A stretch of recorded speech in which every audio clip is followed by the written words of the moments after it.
Cześć moi drodzy, witajcie. Zbieram dzisiaj już resztki jabłek. No z tych jabłek w tym roku nie za wiele wyszło. A zbieram je po to, bo będę chciała tutaj przelecieć kosiarką, skosić liście. Tak jak w zeszłym roku pokazywałam Wam, jak robię ziemię liściową, tak i w tym roku zabieram się za to.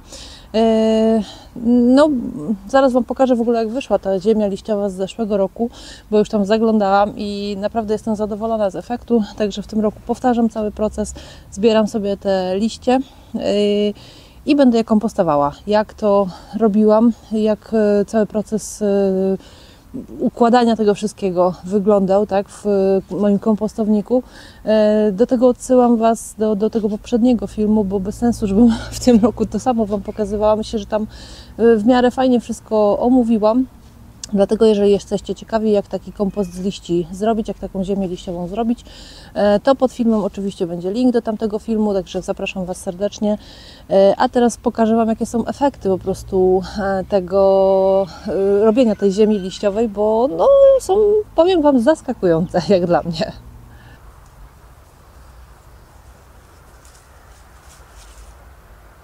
Wiele osób kompostuje liście po prostu w zwykłych workach i to jest też ok pomysł. Po prostu wrzucają to do zwykłych worków. Nawet niektórzy nawet nie rozdrabniają tych liści, chociaż ja twierdzę, że jednak rozdrabnianie tutaj dosyć dużo pomaga, bo po prostu ten proces zachodzi szybciej. Można wrzucić to do zwykłych worków i odstawić gdzieś, zapomnieć o tym w sumie na rok. I ta ziemia kompostowa też się w jakiś tam sposób zrobi. Ważne, żebyśmy jednak mieli dziurki w tych workach, żeby tam powietrze do środka dochodziło.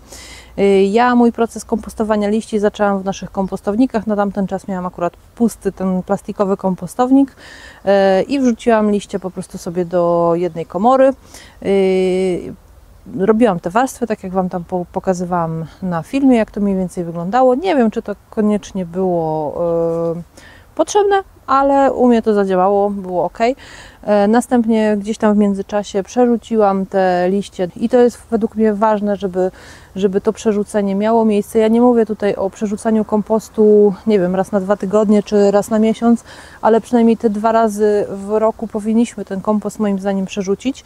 Następnie drugie przerzucenie kompostu to już było do tej beczki, która jest tutaj z tyłu za mną. Z tym, że ta beczka, wiecie, no chodziło o to też, żeby właśnie był dostęp powietrza, więc ta beczka już była dziurawa od spodu. Ja dodatkowo jeszcze nawierciłam tam dosyć dużo dziur przy pomocy wiertła i w ten sposób dochodziło tam powietrze i już reszta tego procesu kompostowania zachodziła po prostu w tej beczce. Zaraz ją otworzę i zobaczycie, jaki jest efekt, jak to wygląda. Ja tą beczkę przykryłam sobie po prostu taką starą donicą, która nie była mi już potrzebna i w tej chwili ziemia, która jest tutaj w środku, wygląda w ten sposób. Zobaczcie, ja troszeczkę z niej wyciągnę. Tak się przekompostowało to wszystko. O, zaraz od góry Wam jeszcze pokażę, jak to wygląda. Jest piękna ziemia. Jeszcze są kawałki jakiegoś, bo ja tutaj popiół drzewny wsypywałam. Nie do końca może był zawsze dobrze spalony, tak? Zostawały kawałki drewna, także te kawałki drewna tutaj jeszcze są wyczuwalne. Tutaj jakieś liście mi naleciały już też nowe. Ale ogólnie ta ziemia kompostowa naprawdę wygląda całkiem sensownie i ja sobie jak najbardziej wyobrażam wysiewy w takiej właśnie ziemi. Tak, zobaczcie, w ten sposób to się prezentuje. O, wkopiemy się tutaj troszeczkę głębiej, zobaczymy, jak to wygląda głębiej. Ona się dosyć zbiła tutaj i to właśnie był jeszcze moment, w którym faktycznie fajnie by było może ją przerzucić. Ja w tej chwili ją też jeszcze będę przerzucała, no bo mamy, wiecie, początek listopada, więc jakby ziemia w tej chwili do wysiewów nie jest mi potrzebna, ale chciałabym wypróżnić sobie tą skrzynię tutaj, znaczy tą beczkę, w której będę robiła już kolejną partię już na kolejny sezon, bo tą ziemię jak najbardziej już na wiosnę, czy tam zimą, tak jak będę już robiła pierwsze wysiewy, pierwsze sadzonki sobie będę robiła, to tą ziemię jak najbardziej wykorzystam. Ona jeszcze do wiosny, teraz jak ją przerzucę, to do wiosny jeszcze sobie troszeczkę się dokończy te procesy kompostowania jakichś takich właśnie elementów, które tutaj zostały, które jeszcze się do końca nie przekompostowały. Moim zdaniem struktura tej ziemi jest dosyć fajna. Zobaczcie, to się wszystko właśnie fajnie taka jest luźna, ale po zgnieceniu też można ją zbić w taką właśnie kulkę. Następnie z powrotem bardzo szybko się rozdrabnia na małe części. No, zobaczymy. Ja jestem bardzo ciekawa, jak właśnie wysiewy będą się w tym zachowywały. Wygląda to obiecująco, więc dlatego chcę powtórzyć ten proces w tym roku właśnie z kolejną partią takiej ziemi. Co mi szkodzi? I tak muszę uprzątnąć te liście, więc wrzucę sobie już je tutaj i będą się kompostowały. Co ważne, zobaczcie, ta ziemia u mnie jest cały czas wilgotna, bo ja nie zapominam o podlewaniu jej, tak? Zawsze staram się, żeby tutaj jakaś tam wilgoć była w tej ziemi i no pilnuję tego, po prostu ją od czasu do czasu podlewam. To jest ważne, żeby ta wilgoć tutaj była, bo jak ta ziemia będzie za sucha, no to nic z tego nie będzie.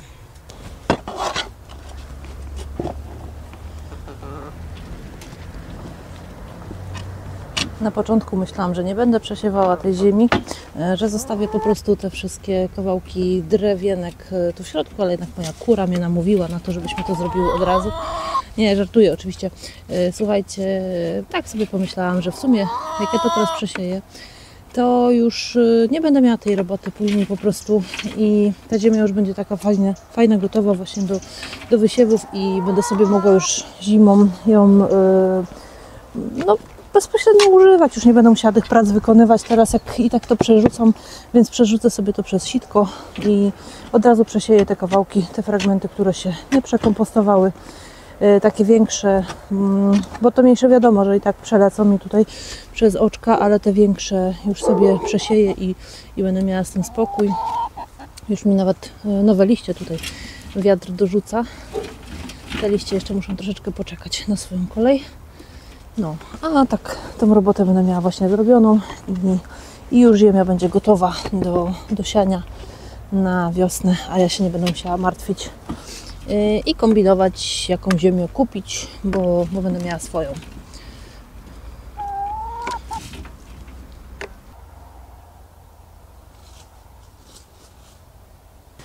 Dobra, moi drodzy, i teraz doszliśmy już do tych najniższych partii tego kompostu. Postanowiłam nagrać i Wam pokazać, jak to wygląda, bo o ile w tych wyższych partiach nie było żadnych dżdżownic, to tutaj już zaczynam napotykać malutkie dżdżowniczki. Widzicie to? Jest ich tutaj trochę. Więc to jest oznaka tego, że ta partia kompostu jeszcze nie jest przerobiona. No, tutaj musimy się jeszcze pomęczyć z tym kompostem. O, zobaczcie, takie maleńtasy po prostu. Cześć mała.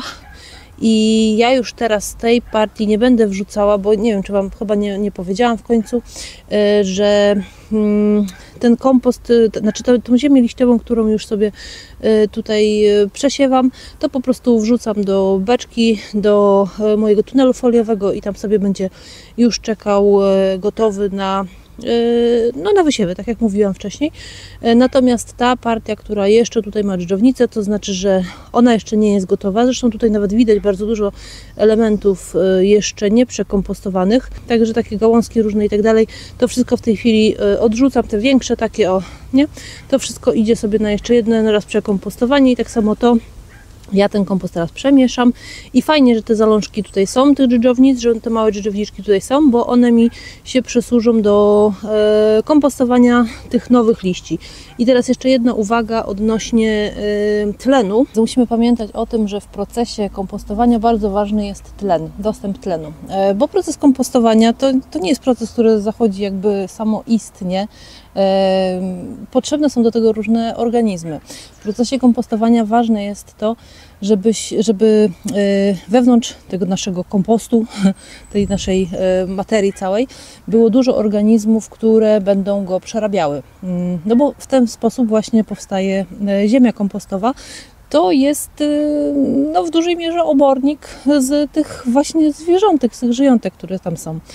Dlatego właśnie ważne jest to, żeby zapewnić tlen też w tych niższych partiach, bo o ile tutaj to te dżdżownice sobie robią różne, wiecie, tunele i tak dalej i ten tlen wchodzi w tej głębszej, w tej wyższej partii, to o tyle na dole już może być z tym problem, chociaż jak widzieliście w tej dolnej, bo teraz już tak mniej więcej dotąd tego kompostu jest, tutaj w tej beczce i do tej partii doszłam i tutaj są właśnie te zalążki jeszcze dżdżownic.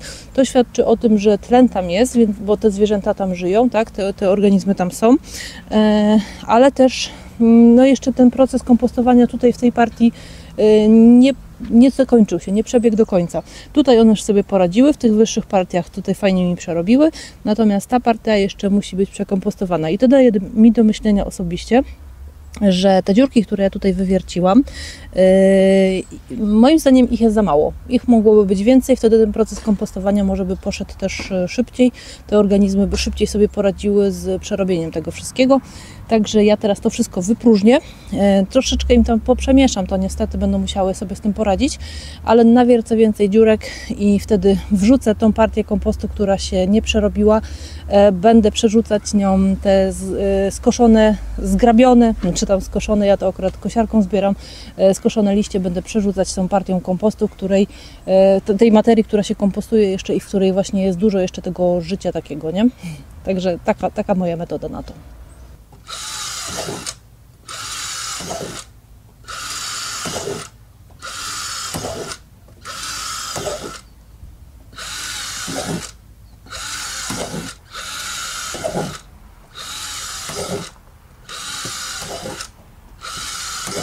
No dobrze, moi drodzy, to zrobiłam z tej beczki prawdziwe sito. Zrobiłam nawet trochę większe otwory niż poprzednim razem, jest ich znacznie więcej. I no teraz co? Przystępuję do właściwej pracy, którą miałam na dzisiaj zaplanowane, czyli zebranie tych liści. Tutaj mam odłożoną właśnie tą nieprzekompostowaną do końca materię z tymi dżdżownicami i tak dalej. I będę po prostu kosiła liście, wrzucała i przekładała to tą warstwą. To będzie taki mój zaczyn, taki wiecie, taki zakwas tego wszystkiego, jakby to w nomenklaturze piekarniczej powiedzieć. Zaszczepię, tu po prostu zaszczepię no, te organizmy, które bym chciała, żeby tutaj były. Ta beczka też ma w dnie otwory, znaczy ona jest po prostu była popękana w dnie, dlatego już tam nie wierciłam więcej, ale jeżeli na przykład Wy macie dno beczki całe, no to proponuję Wam też zrobić w nim jakieś tam dodatkowe otwory. No dobra, to biorę kosiarkę i zabieram się za koszenie.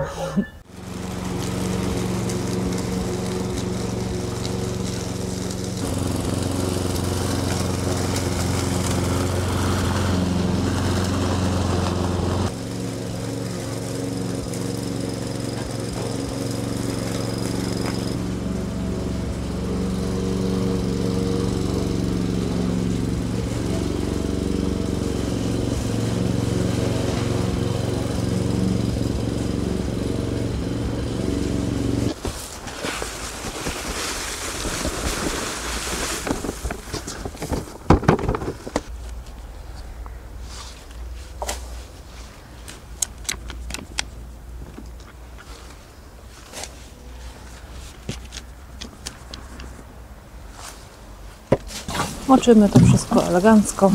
Za każdym razem jak dosypujemy tutaj kolejne partie, to nalewamy śmiało sporą ilość wody.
To już ostatnia partia liści. Ogród zrobił się czystszy. Fajnie to zawsze wygląda, jak te liście są zgrabione, czy właśnie z kosiarką zebrane. To od razu taki ład i porządek wszędzie jest. Cieszy oko.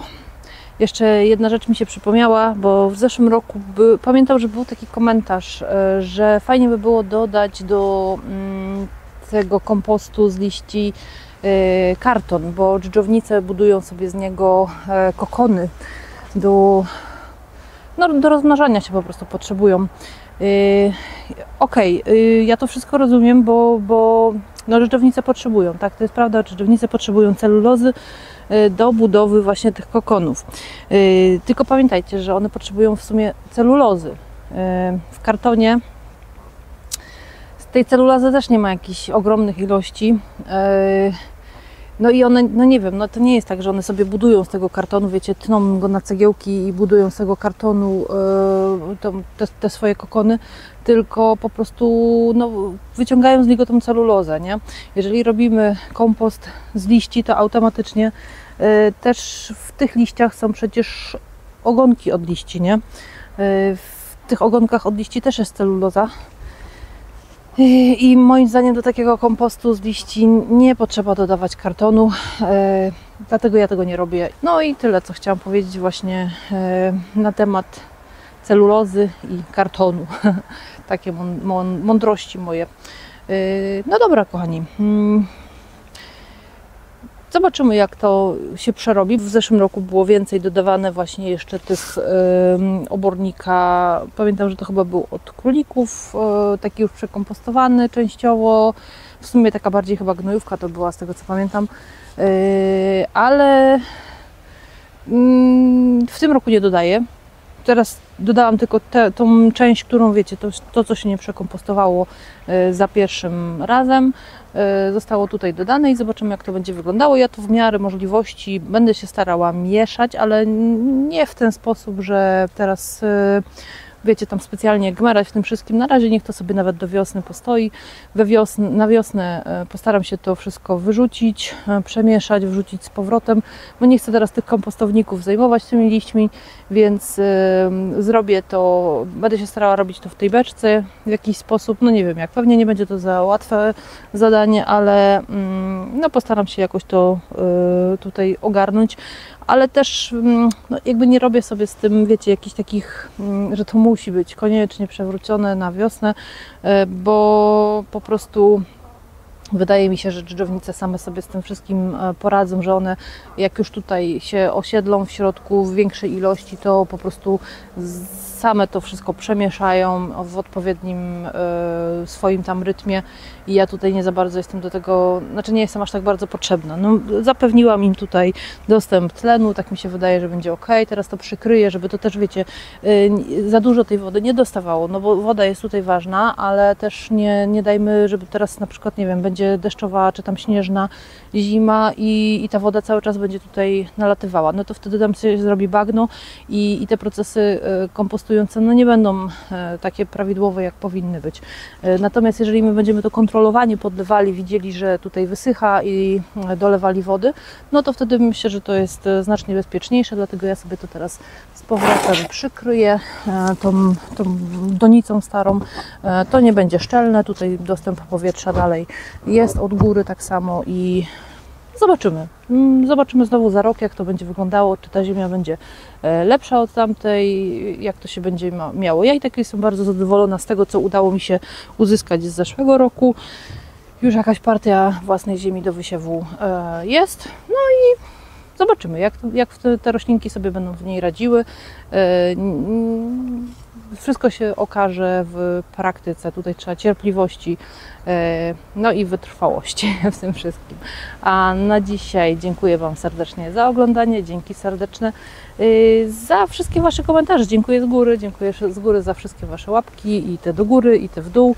Jeżeli coś tam jeszcze nie dopowiedziałam, jeżeli uważacie, że coś by było ważnego, jakiś temat, który fajnie by było poruszyć, to serdecznie zapraszam. Piszcie w komentarzach. No. Także trzymajcie się i do zobaczenia następnym razem. Pa, pa!